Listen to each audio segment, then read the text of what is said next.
All right. So today we're starting a new topic. I sent you videos to watch prior to coming. So we're gonna start talking today about converting alcohols into alkyl halides. So I'm gonna talk for a few minutes about kind of give an overview, and then we're gonna jump in and look at our three methods. All three methods really involve like the same process. All of these alcohol conversions are substitutions,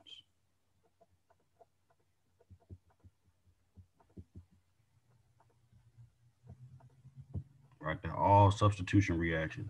They're either going to be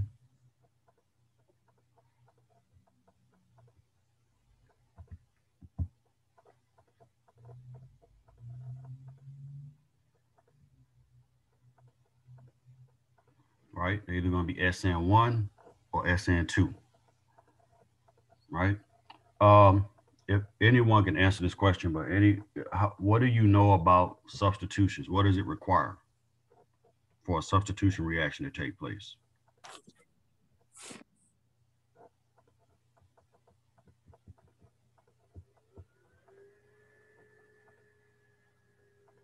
Is it a nucleophile and an electrophile? Good, good, good. So you gotta have some electrophile and some nucleophile reacting together. And I'm gonna show it like this, right? So you got a nucleophile, you got this is gonna be your electrophile, and this is your leaving group. I'll write that out. Right? So the goal of every in a substitution is for the nucleophile to replace the leaving group, right? So I'm gonna show the generic version of this where the nucleophile is gonna come in here, attack R, and boom, you lose your leaving group, right? So you end up with right the nucleophile attacking R and forming a new bond with R, and then loss of leaving group, right? So um, this is an example of an Sn2 type substitution, right? Where it's just direct substitution. And then if the nucleophile,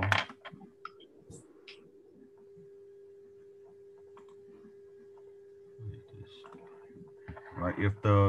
Sorry about that. If the nucleophile with the leaving group leaves first, like so, and then you're left with a cation,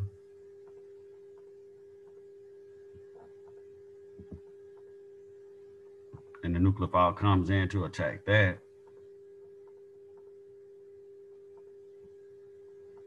then this is an example of a Sn1 type substitution. All right. So on all of your alcohol reactions that we're going to look at today, the what's the leaving group going to be? If you watch the video, you should know the answer to this.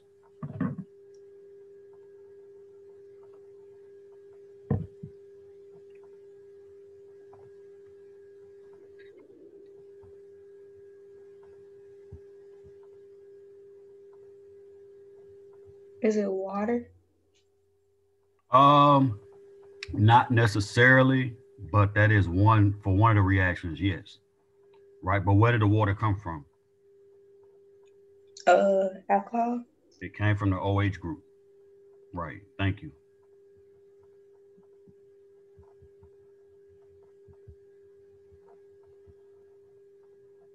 Right. So for all of these alcohol conversions to alkyl halides, it's the OH group that's the leaving group, but it's a poor leaving group. Right. So each one of these reactions is going to involve some step. Probably heard this in the video if you watched it. Each one of them is going to have a step where you turn OH into a better leaving group. How do we measure leaving group ability? Anybody remember from part one? pKa. The pKa of what? You're right. The conjugate acid. Yes. Who was that? Amaria. You ate your Wheaties today. Thank you. Yeah, good. So OH,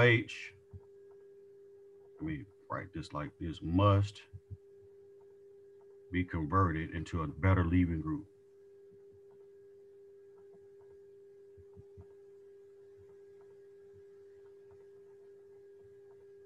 Before substitution. I'm gonna shorthand this. So before substitution, all right? And again, it's a poor leaving group. The pKa of the conjugate acid, which will be water, is about 16 or 17. I'm gonna say 17.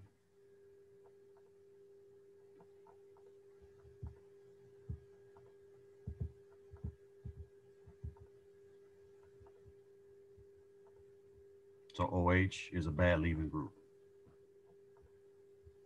Are y'all following that? Any questions about that?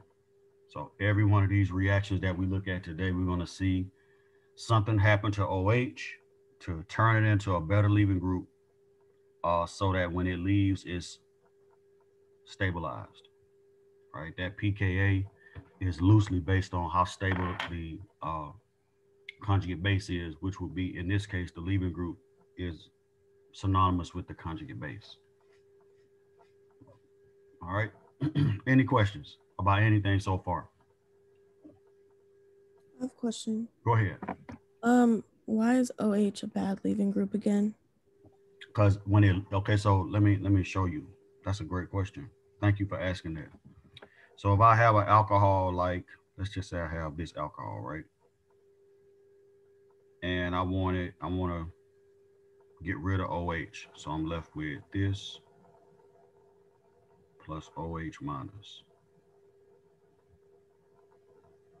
Right? That negative charge that's on OH has to be stabilized somehow. Do you remember when we did acids and bases in part 1? And we talked about how you had this, I gave y'all a mnemonic hires to deal with conjugate base stability, either hybridization, induction, resonance, electronegativity, or size. That negative charge on oxygen is not very stable. And so because of that, it doesn't want to leave, right? But if you make it better, like if you make the oxygen into, say, water before it leaves, like if you protonate it,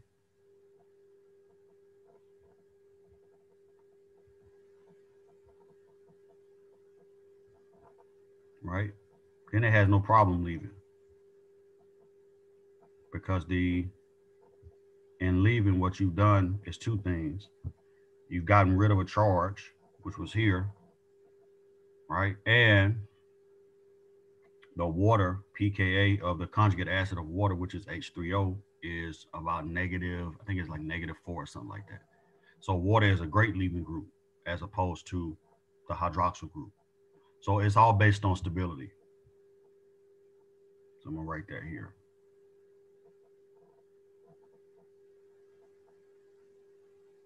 Right, so the charge is unstable on if it's just sitting on OH. Does that make sense to you?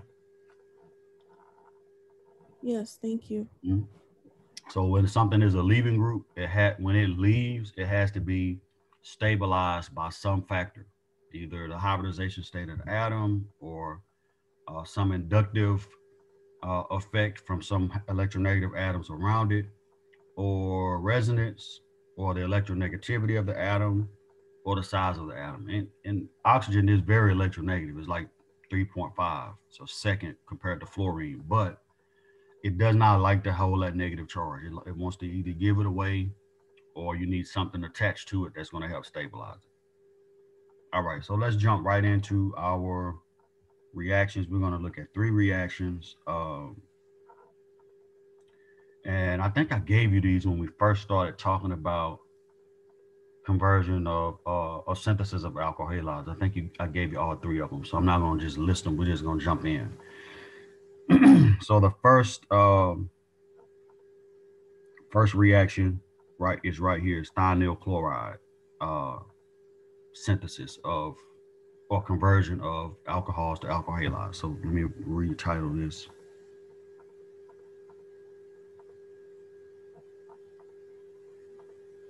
I'm just going to do it like this.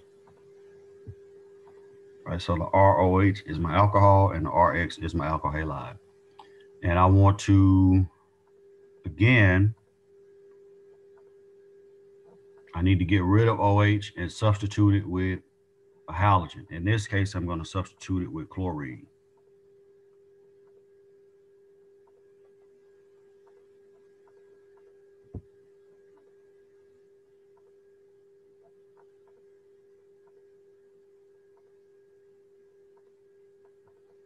Right, so here I'm going to replace OH with Cl. This method is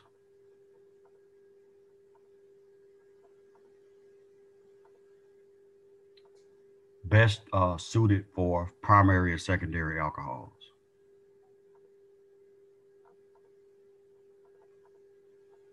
Right, it's best suited for primary and second. And the reason that's important is because when you do organic and you're doing synthesis, you basically have a big toolbox full of reactions, and you have to know which reactions work best on what type of substrates.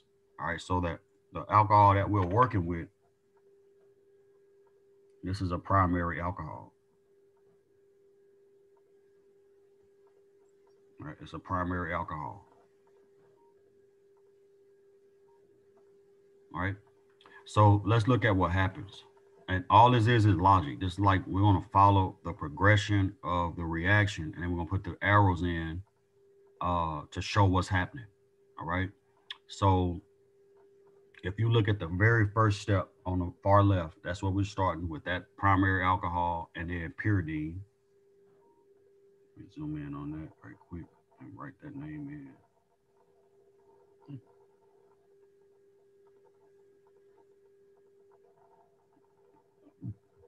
So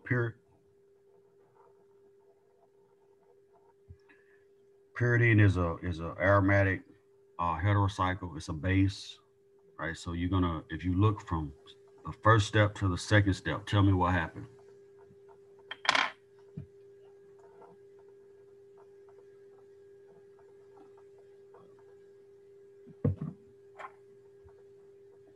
I know it's Monday, but you don't all speak out at once now. It might be too loud.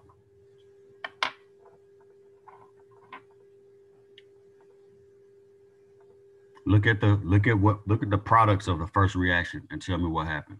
You can exclude this part because that didn't come from the reaction itself.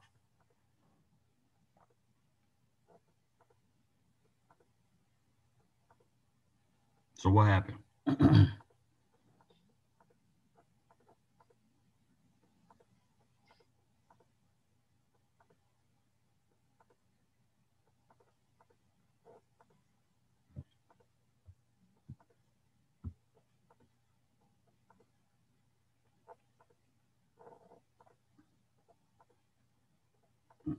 Sorry. Is that not what happened? Can you see over here?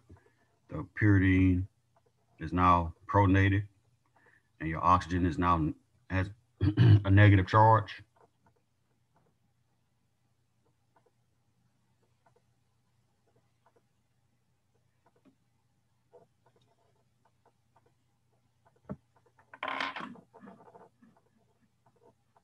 Is that right?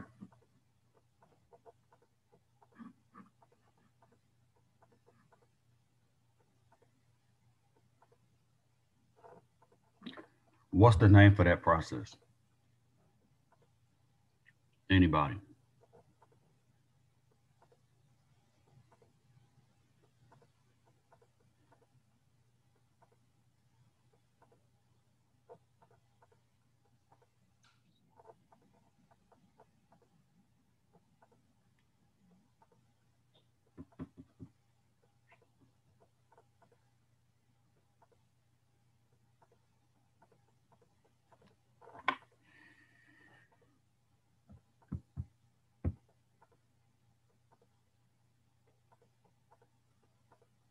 Is that not a proton transfer?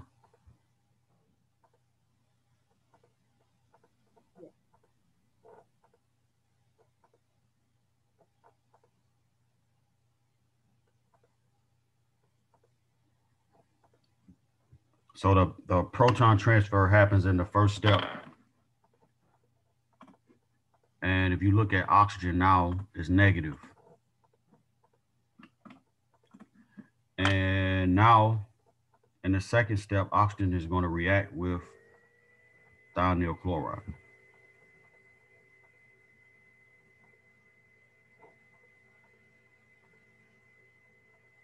Right, this is my chlorine source. That's where my chlorine is going to come from.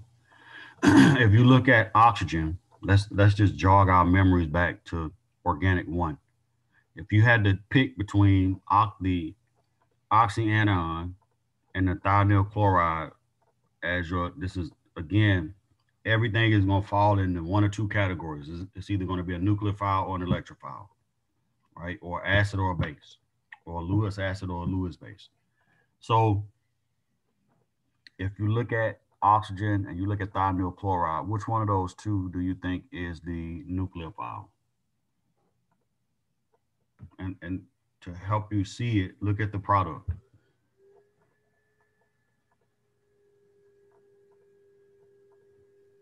Is it oxygen? Oxygen. It has a negative charge, right? And then there's a big dipole here between the sulfur and the oxygen that's right there, right? Oxygen is partially, let me see if I can get that small enough, partially negative, and then this is partially positive, right? Right. So oxygen is going to attack thionyl chloride. That's what we're doing here in this step. You can see that in the product. I have a bond now between sulfur and oxygen. All right, and if you are worried about trying to write all this down, the notes are going to be in Blackboard and it's recorded, and all you have to do is get the handout and then just transpose the notes from what you see here to Blackboard. I mean to the handout when you get it. All right, so don't panic about that part. All right. So then how do I show that nucleophilic attack? Oxygen is my nucleophile. That's exactly right. This is my electrophile. And anytime you're doing a mechanism like this, every step, just worry about one step at a time and just figure out what's my nucleophile, what's my electrophile, and how do they interact. All right. So what happens? What would the arrows look like there?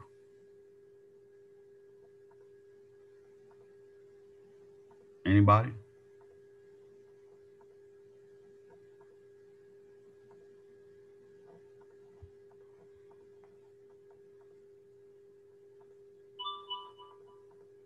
Would it look like this? Where oxygen attacks sulfur, and then you break the SO pi bond. Isn't that what happened over here? Can you see that? Yes. Mm-hmm. Both chlorines are still intact. I have a bond between the oxygen of the alcohol and sulfur. And then I have the oxygen that was in the pi bond to sulfur right here, right? With a negative charge and 3 lone pairs. Let me put the lone pairs on this side too, so you don't trip about that. All right. So that's nucleophilic attack. That happens, boom. You do proton transfer, and you do nucleophilic attack of oxygen on thionyl chloride. Now you have this intermediate. We're gonna call it I1. Right. Let me write out I. Never mind. You have to look at this later. So that's gonna be intermediate 1. All right. I'm saying all this because we're gonna do an energy diagram for this reaction. All right. So that's my intermediate. Now let's look at what happened. Going from intermediate 1 to the next step. What happened? What did I do? Logically, if you look at the product, tell me what you think happened to the intermediate.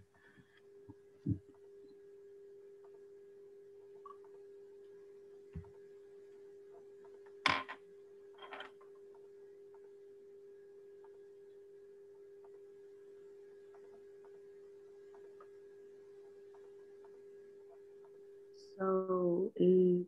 Wait, no, never mind.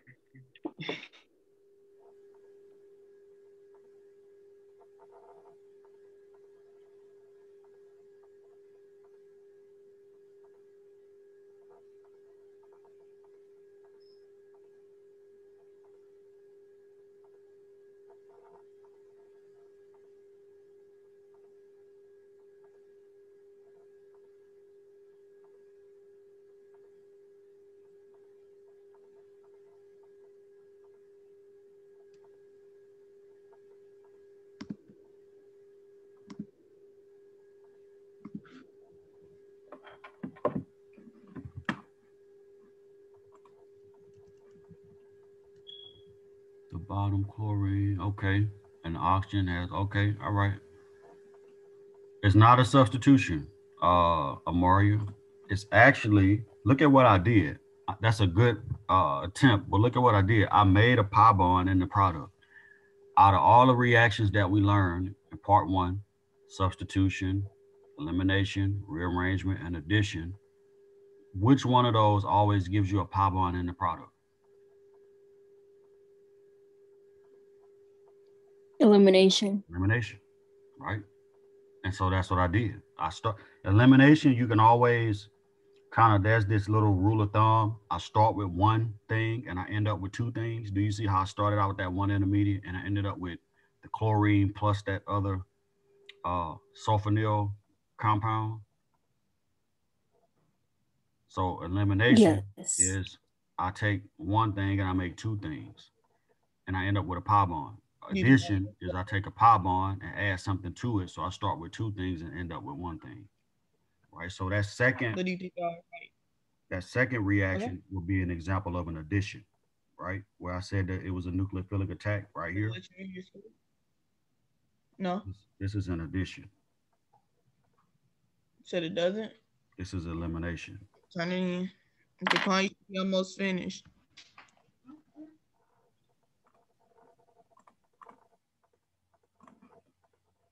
All right. So let's see how that happens. I'm going to do this, and then I'm going to kick off one of my chlorines. And keep in mind, chlorine has 3 lone pairs.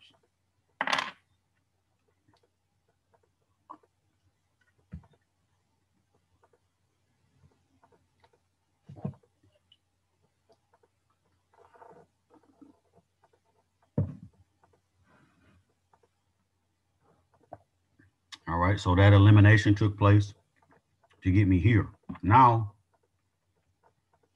let me see if I can, let me cut this or copy it.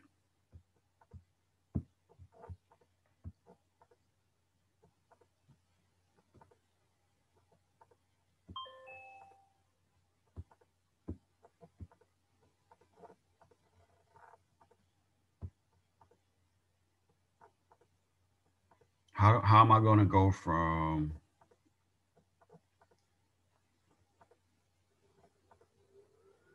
zoom in on that so we can just focus on that. How am I going to go from the top here to here? And let me put in the rest of the side products. Plus and sorry about that.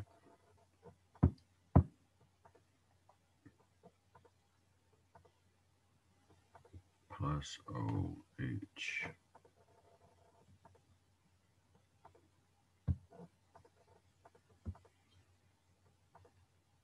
All right. We can talk about the side products later. But what has to happen to go from that thionyl intermediate or the thionyl product and chlorine to get you to your main product, which is the alkyl halide? This is the main product.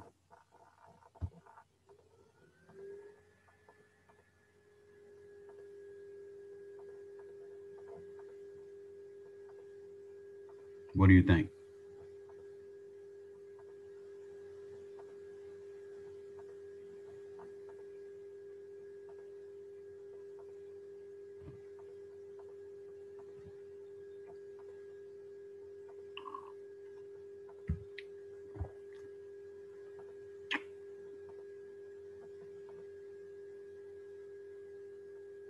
What happened to get to the product?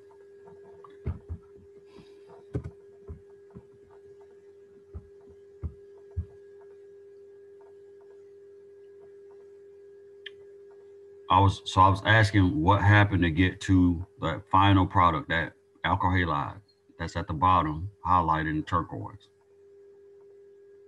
From here.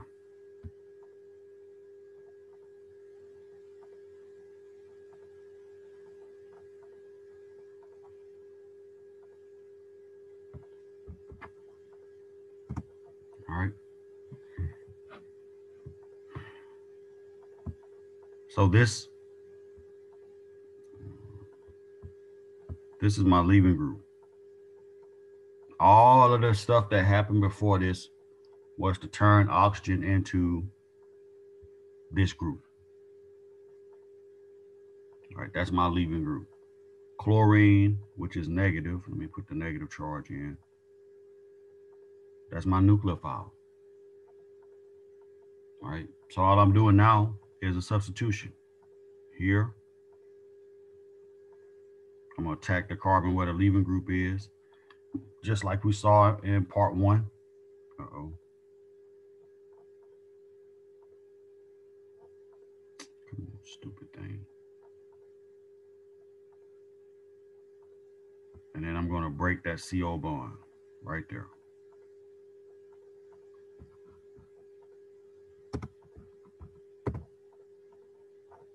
Yes, India, yeah, nucleophilic attack. That's exactly right. All right, but it is also a type of reaction too, because I swapped out the leaving group with the nucleophile, right? So what type of reaction is that? We only learned 4 types: addition, elimination, rearrangement, and substitution. So out of all those 4 classes of reactions, what class does this fall into? If I'm taking a nucleophile and I'm swapping out with a leaving group.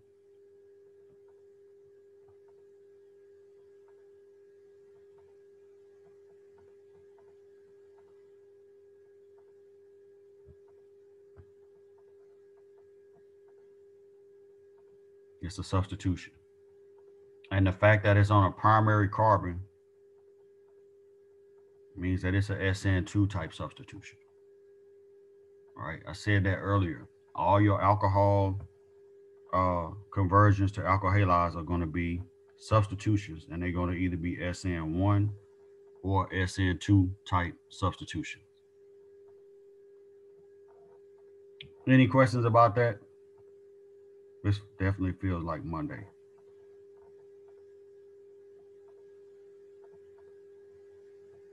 All right, any questions about anything?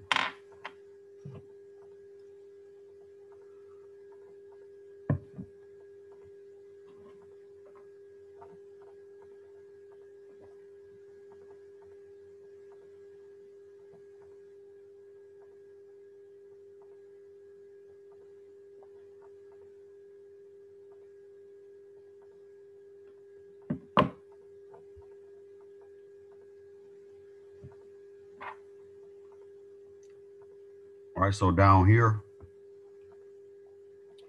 the leaving group that left, it just did a proton transfer with the pyridine.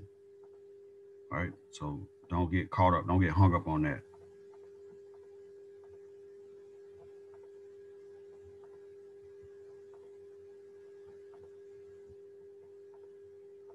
All right, so it's just a proton transfer between those two, because you can see pyridine over here is protonated, and it stays protonated all the way until you get to the end, and then the leaving group does the proton transfer, and that's how you get this sulfonic acid that you see over here. All right, any questions? Y'all are too quiet today. Dr. Russell, can you zoom in on what you last, like where it says the Right leaving here? group did proton transfer? Mhm. Yeah, is that an HO Yes, right there? yes. Okay. Let me fix it up. I know my handwriting is crap. No, it's not. It's okay. All right, is that Thank better? you. Yeah.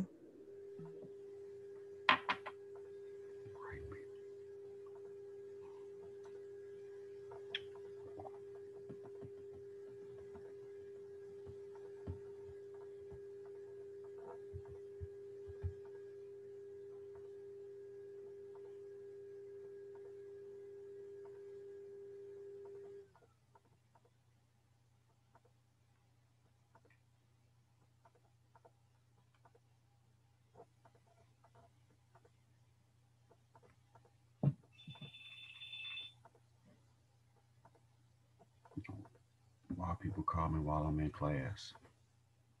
People who know my schedule.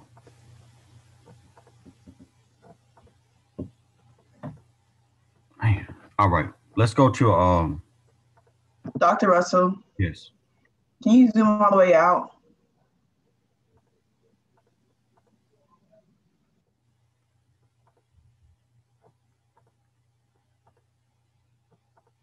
Thank you. Mhm. All right, let's go to the next reaction. Again, it's a way to convert alcohol into an alkyl halide, but it's using a different set of reagents. Right here, the top reaction, we use thionyl chloride, and that was a source of chlorine to substitute the OH out with a chlorine. In the second reaction, we're using phosphorus tribromide, right? So we're going to swap out the OH with bromine. All right. So we're going to swap out OH and bromine.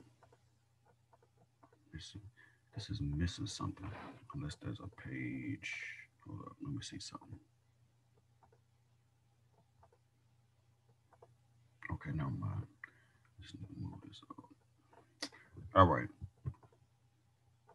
So we're going to swap out the OH with bromine, as you can see in the product.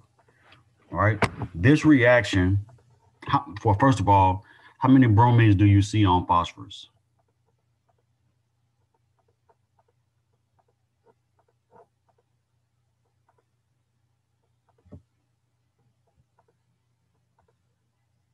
Three. 3.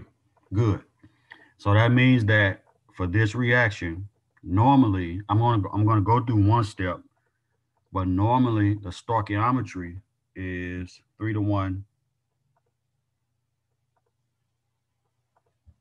for your alcohol and your PBr3. Each one of those bromines can react with an alcohol and convert it to an alkyl halide. Right? So you can take 3 alcohols for every 1 PBr3, and then in the product you'll get 3 alkyl halides, and then I'm gonna show you what the final phosphorus species will look like. But let's just go through this right here. So again, the OH, I can't directly substitute it. I need to turn it into a better leaving group. So in the first step, what am I doing? Right? I'm looking at the phosphorus and the oxygen. Which one do you think is your nucleophile?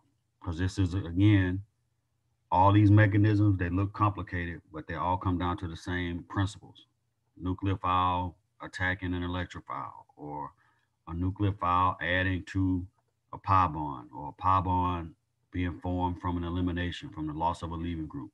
All of that stuff is like a cycle, right? It doesn't matter how complicated something is, you can always break it down to that principle. Where's my nucleophile? Where's my electrophile? And how they're interacting with one another. All right. So look at the intermediate, which is on the right, and tell me what happened on the left.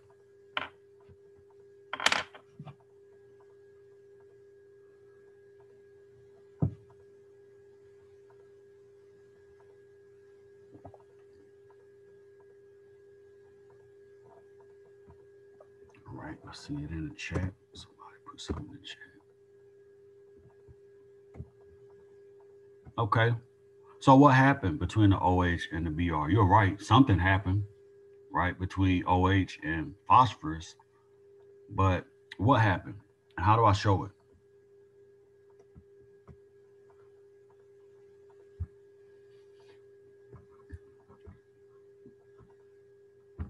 All right. Can you see over in the product, which is here, that I got a bond now between phosphorus and oxygen? And I made that bond over here by attacking phosphorus with oxygen. Good, good, good, good. You're right. Hope I pronounced that right. Tiara or Tiara. How do I pronounce it? All right. But you're right. The oxygen is going to donate a pair of electrons to phosphorus like so. Boom. And then I'm going to lose a bromine.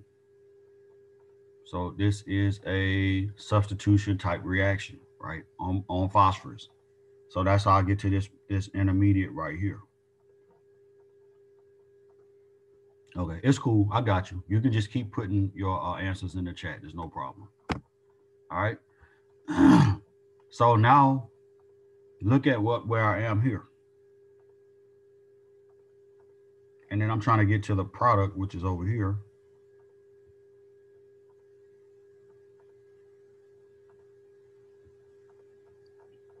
What would you do in this case? And where's your nucleophile and where's your electrophile?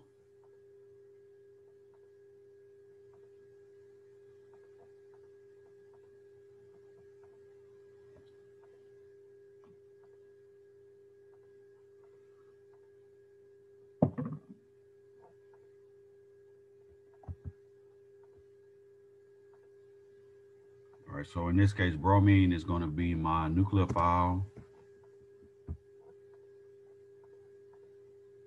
Well, in this case, the nucleophile is going to be bromine.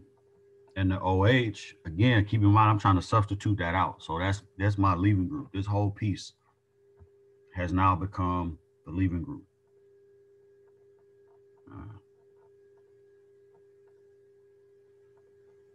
Right, and the carbon that it's attached to is the carbon that's going to get attacked. If y'all remember that from part 1, it's always the carbon that's attached to the leaving group that where they react. This is your reactive site right here, that carbon. Right, so bromine it's just coming in like that. Boom, hit it, break the CO bond, and then that's how you get to your product. All right, so you can see the bromine swapped out with that oxygen leaving group, and this is what you're left with. Right, so that's my leaving group, and then the bromine has replaced the oxygen. That's the whole goal of the reaction, is to swap out the bromine. Swap out the OH group with the bromine. But the fact that the OH is a poor leaving group, what that means is that I can't just directly substitute it. I have to convert it to a better leaving group first and then substitute it. All right, questions?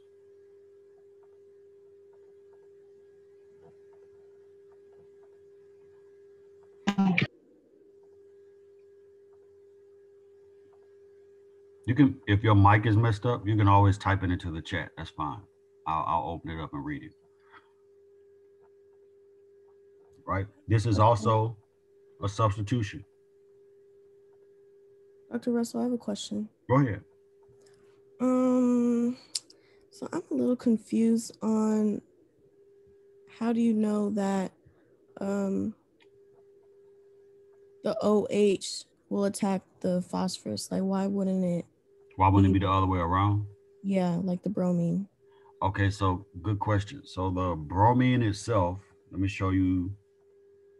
Let me go and jog you back to Chem. All right. So the bromine has 3 lone pairs, right? And it's got a bond to phosphorus. So it's got a full octet. And it's a highly electronegative atom, so it's not going to give up its electrons. And then if you look at oxygen, it's got 2 lone pairs and it's got a full octet, right? But the phosphorus is bonded to bromine, so you have a dipole going towards bromine. right? So this would be partially positive. This is partially negative, like that. So it's all based on those that delta's crappy. Sorry, it's all based on the dipoles and the partial charges. So since phosphorus is partially positive and oxygen has those lone pairs, it's going to attack phosphorus. Bromine is not going to attack oxygen, right? Because if you look at the two groups that are attached, you got a carbon on one side and a hydrogen on the other side. Neither one of those wants to leave. But if the oxygen attacks phosphorus, phosphorus is a great leaving group, right? And so that's why the reaction happens that way. Does that answer it? And does it make sense? Yeah, it's processing. Mm-hmm. So it's all based on, again, nucleophile and electrophile properties. And then when you talk about which one is the nucleophile, which one is the electrophile, you have to remember those, like where the dipoles are, where the partial positives and partial negatives are. And if you remember that based on periodic trends for electronegativity, then it helps you to understand where to push your electrons. That's a great question, though. Yes, it's Tiara is always substitution, and it's either going to be Sn1 or Sn2. That's exactly right, depending on what the substitution pattern is around that hydroxyl group, around the alcohol. If it's primary or secondary, if it's primary, it's definitely going to be Sn2. If it's secondary, it can go either way. If it's tertiary, then it's definitely Sn1. That's a great question. Great question. So let's look at something else. Let's think about where we are here. So we have in the product, and I got some room down here to work too. In the product, I have this phosphorus species, right, with one OH on it, but it's got two bromines on it. If I took that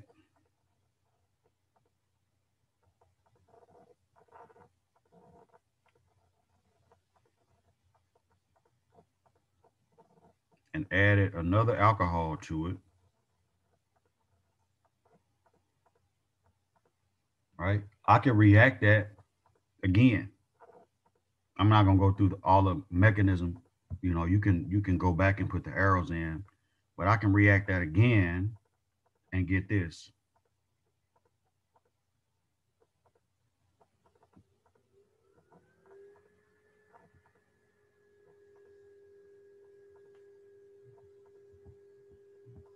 Right? Are y'all following that? So I can do that. I can do that same reaction again. That's why I was saying earlier, you can have 3 alcohols for every 1 PBr3. And notice here now in the product, now phosphorus has 2 hydroxyl groups on it. Right? And then I can do it again, right? Because I still have another bromine left. So I can take another alcohol. I'm gonna put a line here. And we'll say this is the second reaction. And I can do a third reaction with that phosphorus. I'm just gonna cut it.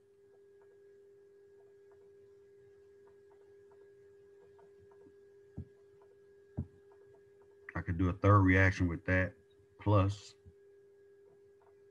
another alcohol, same alcohol, and end up with another alkyl halide, sorry about that,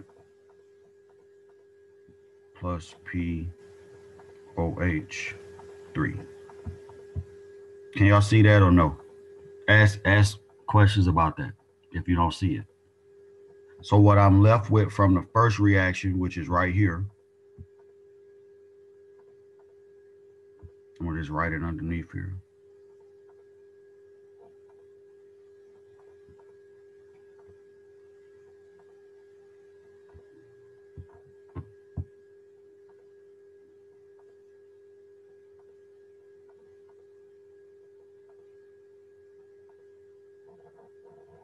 right? That can react with 2 more alcohols.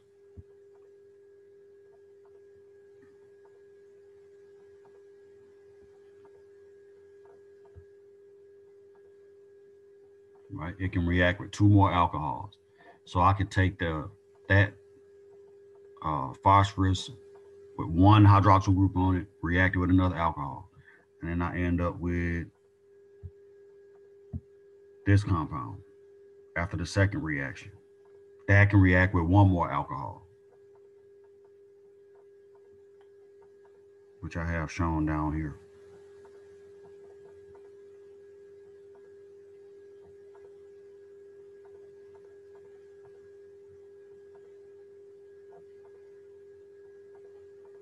Right, so that's how we explain the stoichiometry, because I said up front that it's 3 alcohols for every 1 phosphorus, and that the reason for that is that there are 3 bromines on phosphorus. So when you react 1 alcohol with it, you have 2 bromines left, as you can see right here. You still have 2 bromines left on this side. So you can take that, come back to the beginning with alcohol number 2, and do the same reaction again. And then you can take what's left from that and come back to the beginning and for the 3rd alcohol and do the same reaction again. Any questions about that?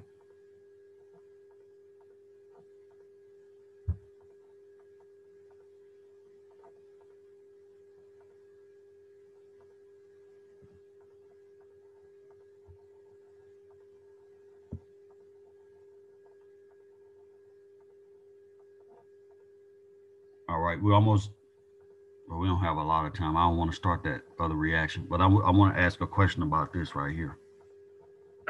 Go ahead, let me see. Okay, I'll have a question about this reaction. All right, you can see the products. I have a ring with 3 bromines on it. And then I have phosphorus with 3 hydroxyl groups on it. And the question is, what did I start with? What's my starting materials?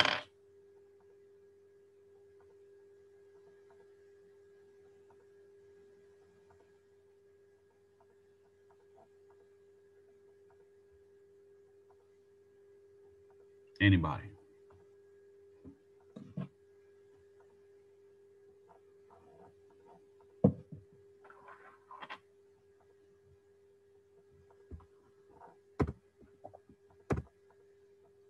Yeah, what's the starting material for that product? For that set of products, because it's 2 things over there.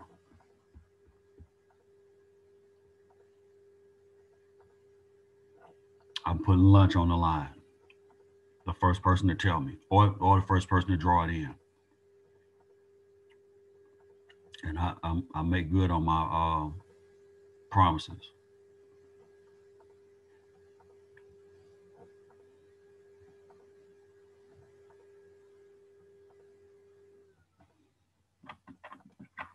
And no takers. So nobody is in the mood for free lunch today.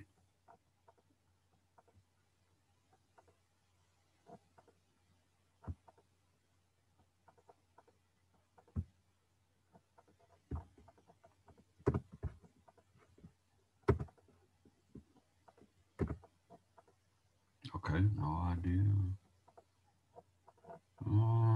No, I'm not, like right now, I'm not interested in the mechanism. Let's just go through it. All right, so does everybody agree that that product on the right with the 3 bromines is an alkyl halide?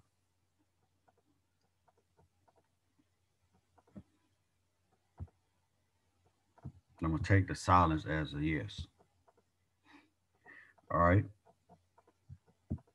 So, and then if you look here,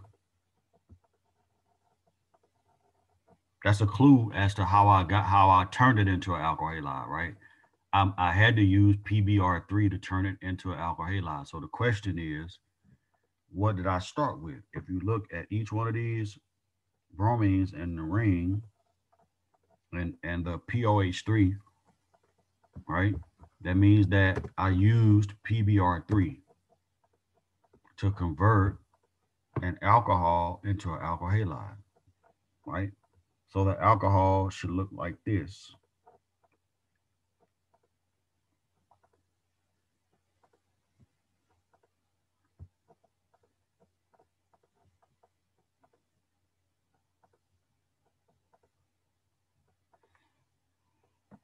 Right?